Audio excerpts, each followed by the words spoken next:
नमस्कार. राजमुद्रा ऑनलाईनच्या या सप्तपदीमध्ये पहिलं पद घेऊन मी आज तुमच्या पुढे आलो. या प्लॅटफॉर्मवर मी मनोहर भोळे तुमच्या सर्वांचं स्वागत करतो. जेव्हा आपण या 7 विशेष भागांची घोषणा केली तेव्हा खूपच विद्यार्थ्यांकडून खूपच चांगला प्रतिसाद आला. विद्यार्थी मित्र तर असं अनेक म्हणाले की आम्हाला याची गरज होती. खरंय फ्रेंड्स, बऱ्याचदा आपण पाहतो ना की आपली अभ्यासाची गाडी कोणीकडे चालली ते काही कळतच नाही. स्पर्धा परीक्षांची सुरुवात केल्यानंतर ट्रायल अँड एरर मध्ये 1-2 वर्ष कसे गेले ते लक्षातही येत नाही. मग नेमकं काय करायचं हे जेव्हा कळायला लागते तेव्हा वेळ निघून गेलेला असतो. ती वेळ निघून जाऊ नये म्हणून आज आपण त्या दृष्टीनं पहिलं पाऊल टाकलं, राईट. तर या सप्तपदीचं पहिलं पद तुम्हाला माहिती, नोईंग सिलेबस, अभ्यासक्रमाची ओळख. आपण याला हेडिंग काय दिलं या सिरीजला? एमपीएससी यश कसे मिळवाल, यश कसे मिळवाल, काहीतरी याचं हे असेल ना, प्रॉपर मार्ग असेल ना. बघा, मी एक तुम्हाला उदाहरण देतो की मी बऱ्याचदा विद्यार्थी मित्रांना 2-3 महत्वाचे वाक्य सांगत असतो. आज या लेक्चर सिरीजच्या अगोदर ते वाक्य मी तुम्हाला सांगू देत. सगळ्यात पहिला महत्वाचा मुद्दा, स्पर्धा परीक्षांचा अभ्यास तुम्हाला गांभीर्यानं करावा लागेल. Very seriously. सिरियसली म्हणजे टेन्शन घेऊन नाही, पण इथे एक गोष्ट लक्षात घ्या, it's a full time, it must be a full time study. It's a very serious affair. दररोज तुम्हाला अभ्यास करावा लागेल, सिरियसली अभ्यास करावा लागेल. देरे हली पलंगावरी असे अप्रोच होणार नाही. पहिला मुद्दा. दुसरा मुद्दा सिंपल, की तुम्हाला अभ्यासाची योग्य दिशा माहित पाहिजे. म्हणजे अभ्यास नेमका कसा करायचा हे माहित पाहिजे, ज्याच्याविषयी आजपासून आपण बोलणार आहे. दररोज एक भाग येईल. तिसरा महत्वाचा मुद्दा, मी जेव्हा स्पर्धा परीक्षांचा अभ्यास करायचं ठरवलं ना, तर मी एका अधिकारी साहेबांना भेटलो होतो. त्या सरांचं एक वाक्य मला आजही खूपच माझ्या मनात कोरलेलं आहे. ते म्हणाले, बघ मनोहर, जर तुला अभ्यास करायचा असेल ना स्पर्धा परीक्षांचा, तर वेळ होऊन अभ्यास करावा लागतो. वेळ होऊन अभ्यास करावा लागतो. It's a beautiful and very meaningful sentence, right. एक, हे तुम्हाला याचा खूपच सिरियसली अभ्यास करावा लागेल, सिरियसली करावा लागेल, सहज टाइमपास म्हणून होणार नाही. 2, अभ्यासाला एक योग्य दिशा पाहिजे. आणि 3, मी सांगितलेलं तर वेळ होण्याचं वाक्य. एवढं असं फुल पॅशन अभ्यास करायला पाहिजे. डन. ओके. आता एक शेवटचं छोटस वाक्य मी काय विद्यार्थी मित्रांना सांगत असतो. एक तर तुम्ही अभ्यास करा, नाहीतर करू नका, पण मध्ये अडकू नका. चला रिपीट माय सेंटेन्स. एक तर तुम्ही अभ्यास करा, नाहीतर करू नका, पण मध्ये अडकू नका. म्हणजे सगळ्यांना सांगायचं मी एमपीएससीचा अभ्यास करतो आणि अभ्यास करायचाच नाही, अशा अवस्थेत तुम्ही येऊ नये असं मला वाटतं. राईट. डन. आता आपल्या या सप्तपदीचा पहिला, जे मित्र अभ्यास सुरू करतायत त्यांच्यासाठी खास करू पहिलं पद काय? अभ्यासक्रम. अभ्यासक्रमाची ओळख. नोईंग सिलेबस असं मी वाक्य टाकलं. नोईंग सिलेबस असं वाक्य टाकलं. बघा, मी या बाबतीत आहे ना बऱ्याचदा ई श्रीधरन साहेबांचं उदाहरण देत असतो. Metro man of India. Delhi, Calcutta metro सगळीकडं. कोकण रेल्वेचे जनक त्यांनी, बरोबर. तर मी एकदा कुठेतरी किस्सा वाचला होता की ते जेव्हा कोकण रेल्वेच्या निमित्तानं कोकणामध्ये आले ना, तर त्यांच्या हातामध्ये एक महत्वाची गोष्ट होती. एक लॅपटॉप होता आणि लॅपटॉप सोबत एक खूप महत्वाची गोष्ट होती, म्हणजे कोकणाचा नकाशा. नकाशा कशासाठी? जर एवढा अवघड प्रकल्प एखाद्या प्रदेशामध्ये जर उभा करायचा तर त्याची प्रॉपर माहिती पाहिजे. प्रॉपर माहिती पाहिजे. तुम्हाला जर स्पर्धा परीक्षांचा अभ्यास व्यवस्थित करायचा ना, तर तुम्हाला याचा अभ्यासक्रम खूपच व्यवस्थित माहिती पाहिजे. हे कायम लक्षात घ्या. You must know syllabus very properly. Very properly. एक आपण आपलं सर्वसाधारण उदाहरण घेऊ बघा. समजा तुम्हाला एखाद्या गावाला जायचं, एकदम साधी गोष्ट, किंवा आता लग्न सराईचा मोसम चालू आहे, एखाद्या लग्नाला जायचं आणि तुम्ही काय केलं, गाडी घेतली आणि डायरेक्ट निघाले, गाडी घेतली आणि डायरेक्ट निघाले. पण तुम्हाला हेच माहिती नाही की कोणाच्या लग्नाला जायचं, कोणत्या गावाला जायचं, कसं जाणार आहेत तुम्ही, सांगा बरं. है ना, याला काय म्हणतात की दिशा स्पष्ट असली पाहिजे. एकदम प्रॉपर लक्षात घ्या, तुम्हाला स्पर्धा परीक्षांचा अभ्यास करायचा असेल ना, ज्या कोणत्या परीक्षेचा तुम्ही अभ्यास करताय त्या परीक्षेचा सिलेबस तुम्हाला प्रॉपर माहिती पाहिजे, एकदम प्रॉपर. आता मी म्हणजे जेव्हा नांदेडला आपलं इन्स्टिट्यूट सुरू केलं राजमुद्रा, तेव्हा एका मुलीचं छान वाक्य मला लक्षात राहिलं, आणखीन 1 वर्ष झालं त्या वाक्याला. ते म्हणे, सर मी 2 वर्ष झाले अभ्यास करते, मला आणखीन कोणी सांगितलंच नाही की सिलेबस आणि क्वेश्चन पेपर दररोज बघायचे असतात. तर जे कोणी विद्यार्थी मित्र तुम्ही अभ्यास करताय ना, तुम्हाला सिलेबस प्रॉपर माहित पाहिजे, एकदम व्यवस्थित. ज्या कोणत्या परीक्षेचा तुम्ही अभ्यास करा, तुम्ही युपीएससीचा अभ्यास करा, तुम्ही एमपीएससीचा अभ्यास करा, तुम्ही एमपीएससी मध्ये कंबाईन करा, काही करा, even you can appear for सरळ सेवक, पण सिलेबस एकदम प्रॉपर माहित पाहिजे तुम्हाला. डन. हे महत्व सांगितलं आतापर्यंत मी, बरोबर. म्हणजे एवढा वेळ याच्याविषयी का बोललो, तर तुम्हाला हे लक्षात आलं पाहिजे की जर तुम्हाला यश मिळायचं असलं तर सिलेबस माहित असणं खूपच महत्वाची गोष्ट आहे. Without syllabus you cannot start. It's a very important take off of your competitive examination journey which leads to success. Without syllabus you cannot do anything. Done. Okay, आपलं हे पहिल्या लेक्चरचं हे थीम तुम्हाला लक्षात आली. आता बघ,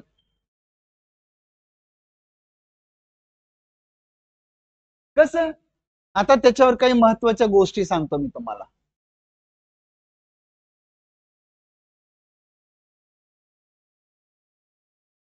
आता मी तुम्हाला जे बोलत होतो सगळं सगळं ते हे महत्व होतं, या विषयाचं ते महत्व होतं, ही गोष्ट लक्षात घ्या.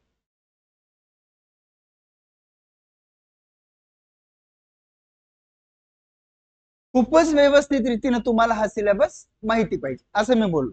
याचं महत्वाचं दुसरा पार्ट काय, ट्रायल अँड एरर मध्ये जो वेळ जातो स्पर्धा परीक्षांचा, बऱ्याच विद्यार्थ्यांचा 5-6 महिने जातात, वर्षे जाते. बघा मी तुम्हाला सांगतो, स्पर्धा परीक्षांच्या विद्यार्थ्यांच्या मी 3 अवस्था कायम समजतो. एक, उत्साहाची अवस्था. उत्साहाची अवस्था म्हणजे आपल्याला कोणीतरी सांगलेलं असते, काहीतरी केलेलं असतं, कोणी कुठं काही वाचलेलं असतं, कोण्या अधिकारी महोदयांचे व्याख्यान ऐकलेले असतात, मग आपल्याला वाटते आपण स्पर्धा परीक्षा करावी, ती उत्साहाची अवस्था. 2, दुसरी अवस्था ही प्रत्यक्ष अभ्यासाची अवस्था. आणि 3, तिसरी अवस्था ही झालेला अभ्यास क्वेश्चन पेपरला लिंक करण्याची अवस्था. राईट. जेव्हा आपण उत्साहाच्या अवस्थेत असतो पहिल्या अवस्थेमध्ये आपण, तेव्हा सगळ्या या प्रक्रियेकडे दुर्लक्ष करतो. कोणत्या प्रक्रियेकडे दुर्लक्ष करतो, या सप्तपदीच्या. म्हणून म्हणाल की जर तुम्हाला उत्साहाची अवस्था सोडून जर सिरियसली अभ्यास करणाऱ्या मुलांच्या वर्गामध्ये जायचं असेल, वर्गवारीमध्ये जायचं असेल, फर्स्ट थिंग तुम्हाला सिलेबस व्यवस्थित माहित पाहिजे. कारण ट्रायल अँड एरर मध्ये जे काय आयुष्याचे आपले वर्ष जातात ना, 6 महिने म्हणा, 1 वर्ष, 2 वर्ष, 3 वर्ष, म्हणजे सुरुवातच जर चुकीची झाली, coming to our point again, आपण ते लग्नाचं उदाहरण घेतो. तुम्हाला सांगितलं आई वडिलांनी लग्नाला जा, तुम्ही डायरेक्ट चावी घेतली, मोटरसायकल बसने निघाले, असं होणार नाही. कुठे जायचं हे तुम्हाला माहित नाही ना, कुठे जाणार आहे काही विचारलंच नाही, मग कुठे 10-15 गावं फिरत बसणार, त्याच्यात 1-2 दिवस लागणार, ते लग्न लागून जाणार. म्हणून म्हणाला की जो ट्रायल अँड एरर मध्ये, सेम उदाहरण इथं बसते, ट्रायल अँड एरर मध्ये जो आपला वेळ जातो ना, तो वेळ वाचतो जेव्हा आपल्याला सिलेबस प्रॉपर माहित असतो. Clear friends, right. I am underlining the importance of syllabus. Done. मी एक छान उदाहरण सांगतो, खूपच याच्यामध्ये सर्वांना सांगत असतो मी. काही असं विद्यार्थी मित्रांच्या भेटीसाठी यशवंतांना बोलवत असतो. डेप्युटी कलेक्टर, डीवायएसपी वगैरे जे कोणते तहसीलदार, कोणी नायब तहसीलदार वगैरे सर्वांना बोलवत असतो इंटरॅक्शन साठी। याचा उद्देश, दोन उद्देश असतात। एक उद्देश हा असतो की आपण जे स्वप्न पाहतो त्यांची ती स्वप्नपूर्ती झालेली असते। नेमकं त्यांनी त्यांची तो प्रवास, पदापर्यंतचा त्यांचा प्रवास कसा झाला हे आपल्याला समजावं म्हणून।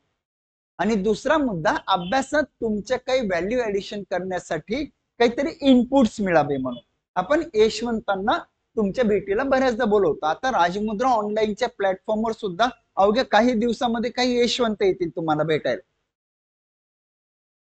बरोबर। तर त्या तसंच एक उदाहरण मी तुम्हाला सांगतो। एक माझ्या ओळखीचे डेप्युटी कलेक्टर मित्र आहे, ते अभ्यासाच्या प्रक्रियेमध्ये 2-4 वर्ष झाले, नंतर ते डेप्युटी कलेक्टर झाले। मी बोललो की चला तुमचा संघर्ष आपल्या विद्यार्थी मित्रांना कळू तर देत। मग त्यांना बोलवलं, पण ते खूपच मितभाषी, ते खूपच कमी बोलायचे नाही का।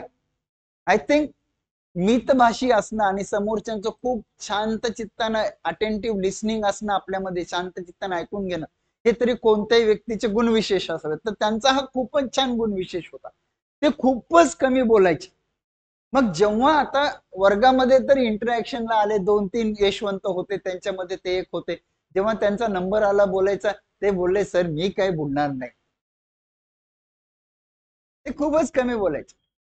मग मी त्यांना बोललो तुम्ही काहीतरी बोला। थोडासा आग्रह केल्यानंतर ते काय म्हणले माहितीये का विद्यार्थ्यांना, म्हणले फ्रेंड्स तुम्हाला अभ्यासक्रम पाठ पाहिजे, सिलेबस पाठ पाहिजे, हे त्यांचं वाक्य होतं बघा। काय म्हणाले ते, तुम्हाला सिलेबस पाठ पाहिजे म्हणाले। मी अनेक यशवंतांच्या तोंडून हे वाक्य ऐकलं, सिलेबस पाठ पाहिजे। अरे पोरांनो, हे तुमच्या अभ्यासाचा टेक ऑफ आहे। तुम्हाला दिशा स्पष्ट नसेल, कोणीकडे जायचं तेच माहित नसेल, जायचं हैदराबादला, निघाले मुंबईला, तर तुम्ही हैदराबादला कधीच नाही पोहोचणार। हा मुद्दा लक्षात घ्या। त्यांच्या या वाक्याला मी प्रचंड अर्थ आहे असं समजतो। काय ते बोलले, तुम्हाला सिलेबस पाठ पाहिजे, कारण तुमच्या अभ्यासाचा हा टेक ऑफ आहे। टेक ऑफ सुरुवातच ती आहे। आजकाल पोरांमध्ये काय पसरलं, नाही नाही 1-2 पुस्तकं वाचू, लगेच आपण स्पर्धा परीक्षा करायचं ठरवलं, 1-2 पुस्तकं वाचले, झालो अधिकारी। असं होणार नाही, असं होणार नाही। तुम्ही एकदम शांत, जर असं तुमच्या बाबतीत झालं असेल तर शांत बसा आणि मनाला एक वाक्य जो म्हणजे सांगा, एकांत ठिकाणी जाऊन सांगा, जोरात ओरडून तुमच्या मनात सांगा, योग्य दिशेने कष्ट केल्याशिवाय मला यश मिळणार नाही, योग्य दिशेने कष्ट केल्याशिवाय मला यश मिळणार नाही, हे नक्की सांगा तुमच्या मनात। आणि म्हणून म्हणालो त्याचा टेक ऑफ, त्या योग्य दिशेचा टेक ऑफ म्हणजे अभ्यासक्रम। क्लिअर, पुढे जाऊ। थोडक्यात काय सांगायचं या स्लाइडचं महत्व, तुम्हाला अभ्यासक्रम पाठ पाहिजे, बरोबर। कसा पाठ करायचा, लक्षात कसा ठेवायचा, ठीक आहे। बरेच जण विद्यार्थी मित्र मला या शब्दाविषयी बोलतात की सर पाठ करणं खूपच अवघड आहे हो। ठीक आहे, मी तुम्हाला एक वेगळा शब्द सांगतो इथं,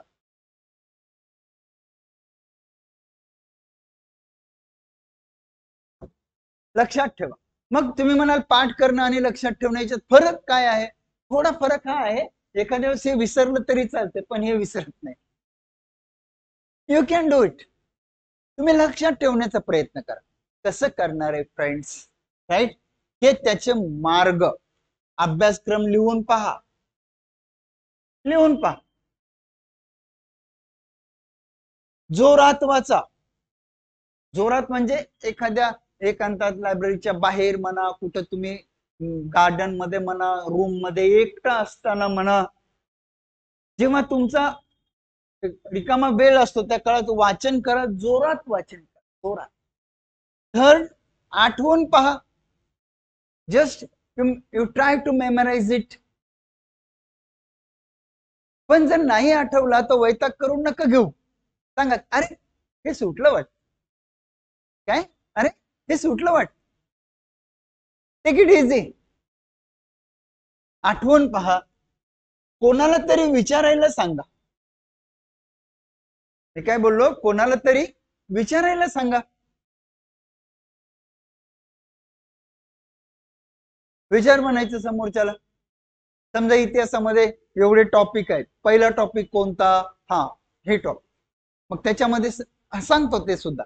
बघा, पाठ करावा किंवा लक्षात ठेवावा कसा, लिखाण करून, वाचन करून, आठवून पाहून, कोणाला तरी विचारायला लावून.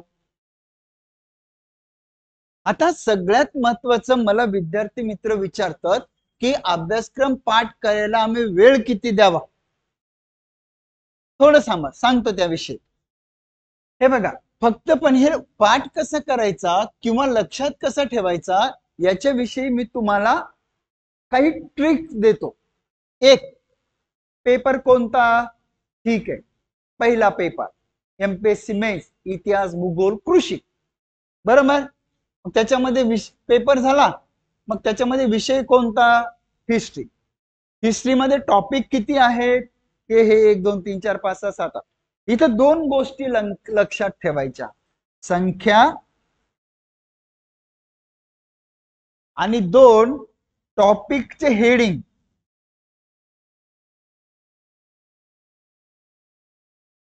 उदाहरणार्थ प्रबोधन, ब्रिटिश सत्तेचा भारतातील विस्तार, महाराष्ट्राचा सांस्कृतिक इतिहास, rise and growth of Muslim separatism. पहिले हेडिंग लक्षात ठेवा, टॉपिकची संख्या लक्षात ठेवा, हेडिंग लक्षात ठेवा, आणि मग सब टॉपिक.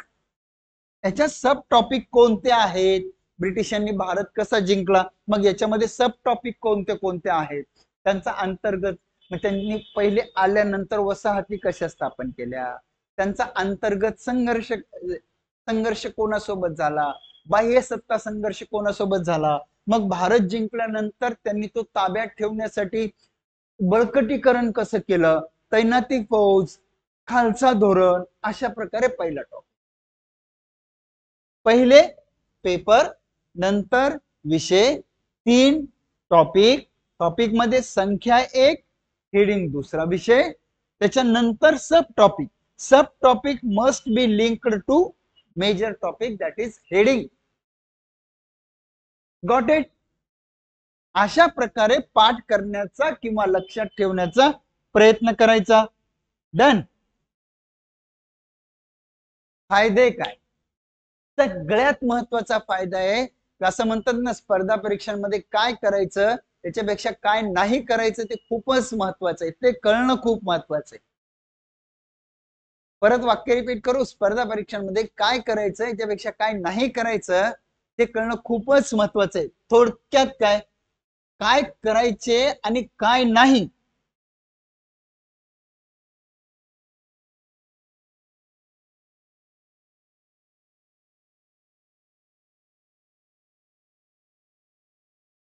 काय करायचे आणि काय नाही हे एक्झॅक्ट लक्षात येतं. मला सांगा, आणखीन एक उदाहरण घेऊ आपण.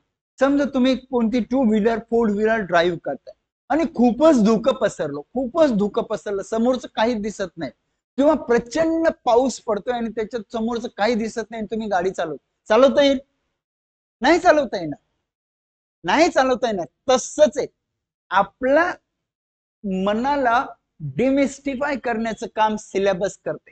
काय करायचं काय नाही हे स्पष्ट, म्हणजे थोडक्यात काय, स्वच्छ तळ दिसतो पाण्याचा. आपल्याला काय करायचं हे जेव्हा माहित होते, जेव्हा सिलेबस आपल्याला प्रॉपर माहित असतो, काय करायचे आणि काय नाही करायचे हे कळते. थेट दुसरा मुद्दा, वेळ वाचतो, ते तर क्लिअर आहे एकदम. विचारांची स्पष्टता वाढते, म्हणजे क्लॅरिटी ऑफ थॉट आहे ना. हे बघा, आता मी इथं हे लेक्चर साठी आलो, मला माहित आहे की तुमच्याशी काय बोलायचं, त्याच्यामुळे सतत एडिट करायची गरज नाही पडत, रिटेक करायची गरज नाही पडत. Why? Because clarity of thought is there. वेळ वाचला ना माझा रिटेकचा, एडिट करण्याचा वगैरे वगैरे, बरोबर. जेव्हा आपल्याला क्लॅरिटी ऑफ थॉट असते, विचारांची स्पष्टता असते, तेव्हा आपल्या अभ्यासाचा वेग वाढत असतो.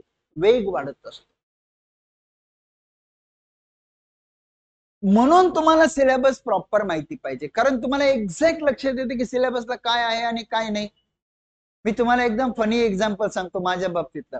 मी जेव्हा युपीएससीचा अभ्यास करत होतो, माझा हिस्ट्री आणि पॉलिटिकल सायन्स ऑप्शनल होता, 2 ऑप्शनल होते तेव्हा.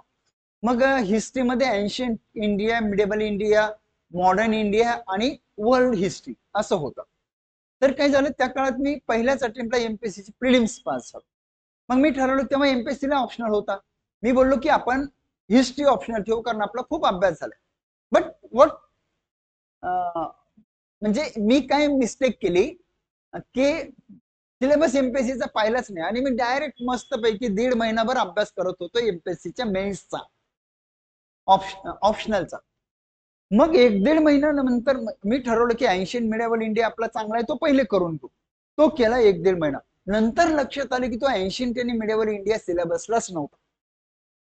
1-1.5 महिन्याचा वेळ फुक्कट गेला पहिल्या अटेम्प्टला. म्हणून काय होतं, विचारांची स्पष्टता येते, अभ्यासाचा वेग वाढतो. सिलेबस प्रॉपर माहित असेल तर म्हणजेच एशियाचा टेक ऑफ आपल्याला सापडतो. क्लिअर. शुभेच्छा देण्याच्या अगोदर एक महत्वाचा मुद्दा, सिलेबसला तुम्ही पाठ करण्यासाठी किंवा लक्षात ठेवण्यासाठी वेळ किती द्यावा, असं बऱ्याच विद्यार्थी मित्रांनी मला विचारलं. पूर्ण वेळ द्यावा का दिवसभराचा, पार्ट टाइम करावं का, करावं तर किती वेळ करावं. क्लिअर. एक पहिला महत्वाचा मुद्दा, तुम्ही याला डेली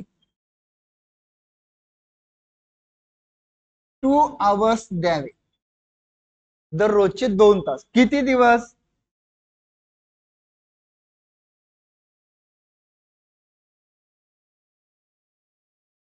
3 मंथ्स. दररोजचे 2 तास 3 महिने.